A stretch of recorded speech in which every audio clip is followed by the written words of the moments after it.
have the right to request your resignation. How about an apology? Moving on. A contentious and even at times testy city council meeting.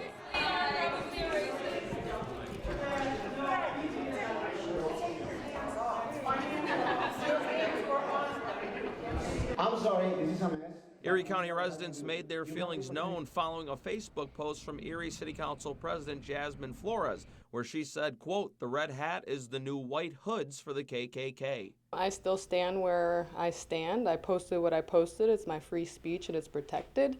I find it interesting that one side likes to spit all kinds of hatred and rhetoric for their speech being free, but then when another person does it, it's not the same. We have the power. I have the right to freedom of speech, and I will continue to speak until my time is up. You'd be surprised at the amount of Republicans that we are not racist, we are not prejudiced, we love everybody. We call for your resignation tonight! Every single one of you are on your line! We understand Brian Shank's organizing some people to come because he's offended about Jasmine talking about his red hats online on our Facebook page. He was talking about my hair last week on his Facebook page, and I just let that stuff roll because I got thicker skin than that. You know, people just need thicker skin, like J.D. Vance said. But standing up for something that's wrong, you're not doing your job. This country went red. So it's time for the city to kind of step up to the plate, and she needs to resign immediately for her type of behavior. Philip Ward, Erie News Now. Kelly, thank you so much. The lake effect snow has gained the attention of many local residents, but it has also made headlines across the nation with, I gotta say, a familiar face.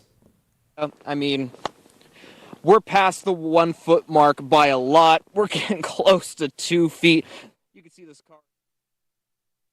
To do a couple of updates for them here in Erie. We're showing the nation just how intense the snow is over the past couple of days. We go from national attention from an election to lake effect snow. I've done a couple of reports so far, and they said, show us around, give us a feel for what's going on. I said, well, I could do that and more, just to give you an idea. 2 lumps of snow there. Those are our cars, just to take a look at that. I want to show you my bike. It's easy to get on and off. It's easy to start and stop. It's a nice, smooth, and safe ride. There's nothing unusual about this bike at all. This is Nate Latimer on his bike, cruising the streets near Edinburgh Lake. His bike is unusual. It's an old-fashioned high-wheeler bike. This was the style back in the late 1800s. In England, the bike was called a penny farthing. Nate owns 814 Outdoor Sports in Edinburgh. He never thought about riding one of these bikes until 4 years ago, when a customer came into the shop who owned one and wanted Nate to sell it. So I told him I would if I could ride it.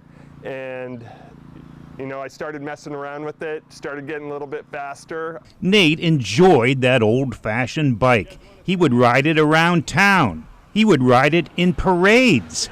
He served as the director of the quad bike race, and he rode the bike in that race. He admits that he loved the attention he received. You know, I'd go around training and everyone would just get so excited when they saw me, and I need motivation to train. So it worked out really well. Last year, Nate decided to find a race that featured only penny farthing bikes. He found just one, a half-miler in Frederick, Maryland. He trained, he entered, he did okay.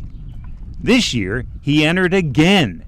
He finished 14th in a field of 60 racers. And since it's the only race in the country, I can technically say I'm the 14th fastest penny farthing racer in the country. I don't know how true that is, but it's fun. Nate still gets curious looks when he rides by. He still gets a lot of questions. The most popular question is, how the heck do you get on and off?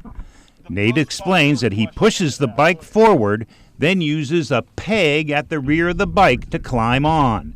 He slows the bike down and uses the peg again to dismount. Oh yeah, there's no brakes on this bike, and that gets dangerous sometimes. Sometimes it gets a little scary because somebody will pass me in a car and they'll immediately stop because they want to ask me a question or take a picture or something, and it's really hard for me to, I can't do an immediate stop. Nate still loves to answer the questions. He loves posing for the pictures. He loves riding his old-fashioned bike. With the last word in Edinburgh, John Last, Erie News Now.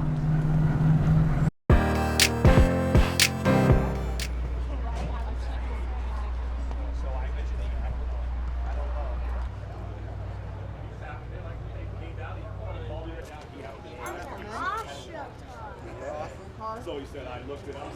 Probably goes real. You can keep the pen if you need it.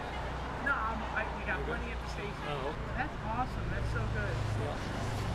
Yeah. It's okay.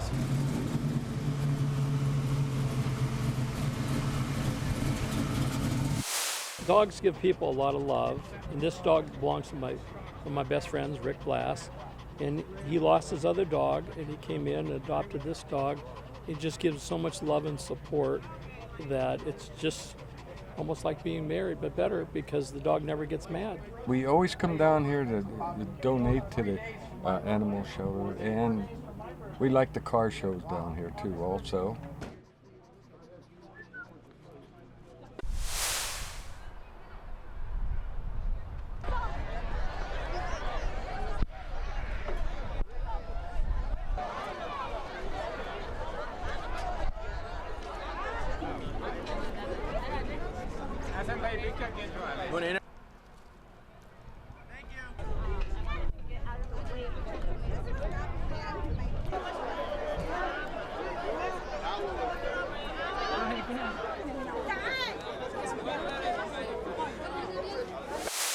I mean, obviously, the very first thing I'm going to see is if anybody wants to come and see the true Erie, it's right here. We have over 17 different communities, over 17 different, maybe more than actually 20 different races and cultures, everybody coming together.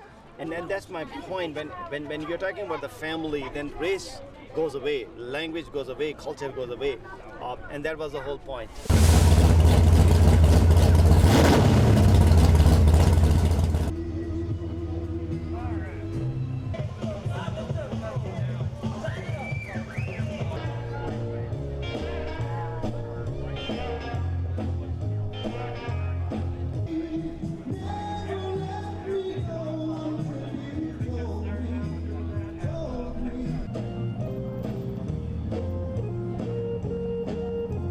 This trip with this car has been a wonderful thing. More than building a car and owning it, it was an adventure with a lot of different people that were associated with back in the day.